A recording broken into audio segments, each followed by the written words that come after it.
Hello friends, कैसे आप सभी? आई होप कि आप अच्छे होंगे और सीटेट की तैयारी भी आपकी अच्छी चल रही होगी। क्योंकि एग्ज़ाम में बहुत कम समय रह गया है, तो आपको रिवीजन की ज़रूरत है। तो ऐसे ही हम एक वीडियो लेके आए हैं जो पीवाईक्यू पे आधारित है, और रिवीजन आप कर लेंगे तो सीटेट में अच्छे मार्क्स आ सकते हैं। तो चलिए इस वीडियो को स्टार्ट करते हैं।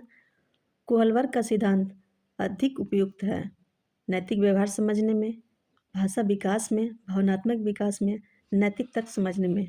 को बताना है कि कोहलवर का सिद्धांत अधिक उपयुक्त है। तो इसका राइट जवाब हो जाएगा ऑप्शन नंबर डी, नैतिक तर्क समझने में। राइट जवाब ऑप्शन नंबर डी। चलिए देखते हैं अगले क्वेश्चन की तरफ। निम्नलिखित में से कौन सा भाषा विकास को प्रभावित नहीं करता है? वजन तथा लंबाई, अभिप्रेरणा, स्वास्थ्य या परिपक्वता। आपको बताना है कि निम्नलिखित में से कौन सा भाषा विकास को प्रभावित नहीं करता है। तो इसका राइट जवाब हो जाएगा ऑप्शन नंबर डी, वजन तथा लंबाई।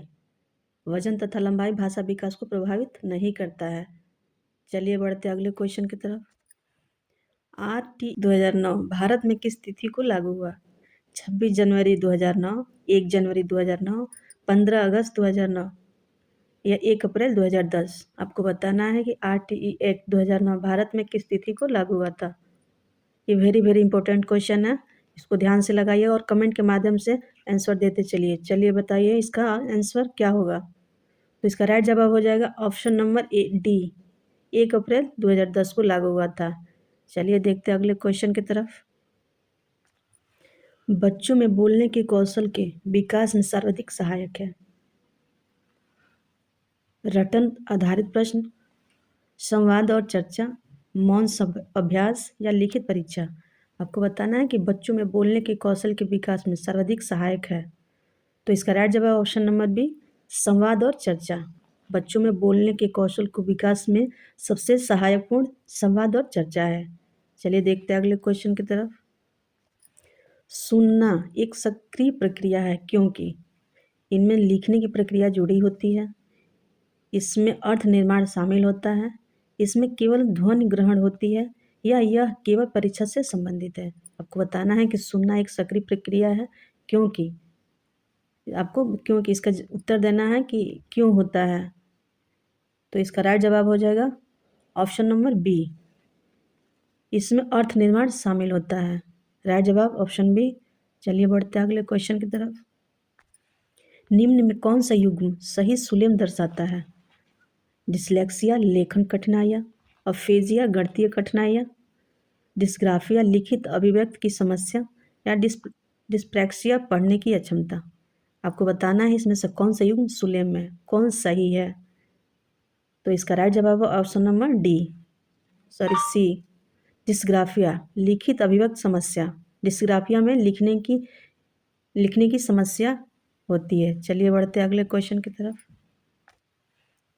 बच्चों का मूल्यांकन कैसा होना चाहिए? गृह परीक्षा द्वारा, लिखित एवं मौखिक द्वारा, सतत एवं व्यापक द्वारा, या इनमें से कोई नहीं। आपको बताना है बच्चों का मूल्यांकन कैसा होना चाहिए। तो इसका राइट जवाब हो जाएगा ऑप्शन नंबर सी, सतत एवं व्यापक द्वारा होना चाहिए। बच्चों का मूल्यांकन सतत एवं व्यापक होना चाहिए। चलिए बढ़ते हैं अगले क्वेश्चन की तरफ। बालों को सर्वाधिक प्रभावित करने वाला कारक है, आपको बताना है कि बालों को सर्वाधिक प्रभावित करने वाला कारक कौन सा है? यौन परीक्षा, खेल कूद का मैदान, बुद्धि परीक्षा, या सुंदर विद्यालय भवन। तो इसका राइट जवाब हो जाएगा ऑप्शन नंबर बी, खेल कूद का मैदान। बालों को सर्वाधिक प्रभावित करने वाला कारक खेल कूद का मैदान। बच्चा खेल कूद के कुछ ज़्यादा ही सीखता है। तो इसका राइट जवाब ऑप्शन नंबर बी। अगर हमारे चैनल पर नया है तो हमारे चैनल को सब्सक्राइब करते चलिए, वीडियो को लाइक करते चलिएगा और अपने दोस्तों में भी शेयर कर दीजिएगा, ताकि ये उनके एग्ज़ाम के लिए महत्वपूर्ण क्वेश्चन हम लेके आए हैं तो उनके लिए भी उपयोगी हो सके और आपके सीटेट में अच्छे मार्क्स आ सकें। तो चलिए देखते हैं अगले क्वेश्चन की तरफ। वर्तमान में सर्वाधिक प्रचलित शिक्षा पद्धति है? शिक्षक केंद्रित, समूह केंद्रित, बाल केंद्रित, या अंतः व्यक्तित्व केंद्रित। आपको बताना है कि वर्तमान में सर्वाधिक प्रचलित शिक्षा पद्धति कौन सी है। तो इसका राइट जवाब हो जाएगा बाल केंद्रित, चाइल्ड सेंटर्ड विधि वर्तमान में सर्वाधिक प्रचलित शिक्षा पद्धति है। चलिए बढ़ते हैं अगले क्वेश्चन की तरफ। संवेदना ज्ञान की पहली सीढ़ी है, यह कथन मानसिक विकास है, शारीरिक विकास है, ज्ञान का विकास है, या भाषा का विकास है। आपको बताना है कि संवेदना ज्ञान की पहली सीढ़ी है यह कथन ऑप्शन नंबर ए मानसिक विकास का है। संवेदना की पहली सीढ़ी यह कथन मानसिक विकास का है। इसका राइट जवाब हो जाएगा ऑप्शन नंबर ए। चलिए देखते हैं अगले क्वेश्चन की तरफ। विद्यालय प्रवेश में लैंगिक भावना भेदभाव का सबसे सूक्ष्म रूप क्या है? अलग वर्दी, अपेक्षा में अंतर, खेलों में भेद या अलग शौचालय। आपको बताना है कि विद्यालय में लैंगिक भेदभाव का सबसे सूक्ष्म रूप क्या है।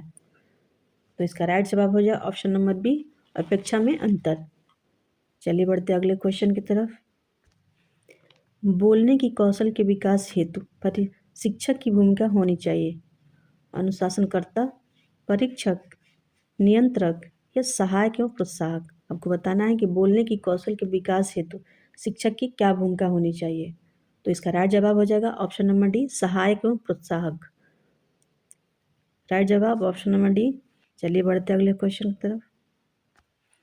निम्न में कौन सा कौशल सुनने के कौशल का संकेत नहीं है? निगेटिव पॉइंट है, इसको ध्यान से लगाइएगा। प्रश्नों का सार्थक उत्तर देना, निर्देशों का पालन करना, शुद्ध वर्तनी लिखना या भाव भावनाओं को समझना। आपको बताना है इसमें कि कौन सा सुनने का कौशल संकेत नहीं है। तो इसका राइट जवाब हो जाएगा ऑप्शन नंबर डी भाव भावनाओं को समझना सुनने का कौशल नहीं है। बाकी तीनों सुनने का कौशल है। चलिए बढ़ते अगले क्वेश्चन की तरफ। निम्न में कौन सा विकार मुख्यतः पढ़ने से संबंधित है? डिस्लेक्सिया, डिस्ग्राफिया, डिस्कैल्कुलिया या डिस्प्रेक्सिया।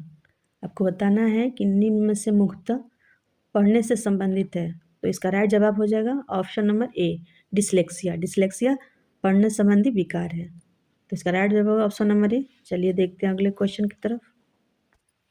NCF 2005 में कला शिक्षा को जोड़ने का उद्देश्य है तार्किक चिंतन में अभिवृद्धि, ऐतिहासिक जगह का परिभ्रमण या सांस्कृतिक विरासत का सराहना या वैज्ञानिक दृष्टिकोण से सराहना। आपको बताना है कि NCF 2005 में कला शिक्षा को जोड़ने का क्या उद्देश्य था। तो इसका राइट जवाब हो जाएगा ऑप्शन नंबर सी सांस्कृतिक विरासत का सराहना। ये इसका राइट जवाब ऑप्शन नंबर सी। चलिए देखते हैं अगले क्वेश्चन की तरफ।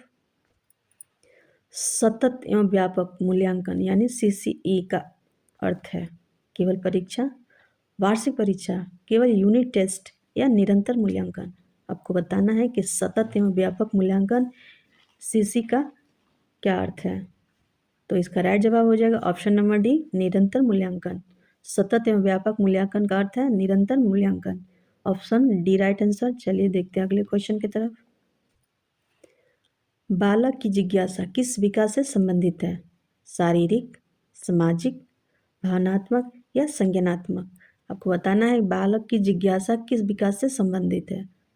तो इसका राइट जवाब हो जाएगा ऑप्शन नंबर डी संज्ञानात्मक। संज्ञानात्मक विकास बालक की जिज्ञासा से संबंधित है। चलिए बढ़ते हैं अगले क्वेश्चन की तरफ। और ये सेट का आखिरी प्रश्न है। इसको कमेंट के का प्रभाव होता है लाभकारी, अस्थायी, नकारात्मक या सकारात्मक। को बताना है कि सीखने में थकान का प्रभाव होता है, कैसा होता है। तो इसका राइट जवाब हो जाएगा ऑप्शन नंबर सी नकारात्मक। सीखने में थकान का प्रभाव नकारात्मक होता है। तो हमने सेट का ही पूरा क्वेश्चन करा दिया है। कमेंट के माध्यम से आप उत्तर दीजिएगा। और लास्ट अगर आपको वीडियो पसंद आया तो इस वीडियो को लाइक कर दीजिए, हमारे चैनल को सब्सक्राइब करिए, क्योंकि ऐसे ही महत्वपूर्ण वीडियो हम फिर से अगले सेट में कराने वाले हैं। तो चलिए मिलते हैं नेक्स्ट वीडियो में।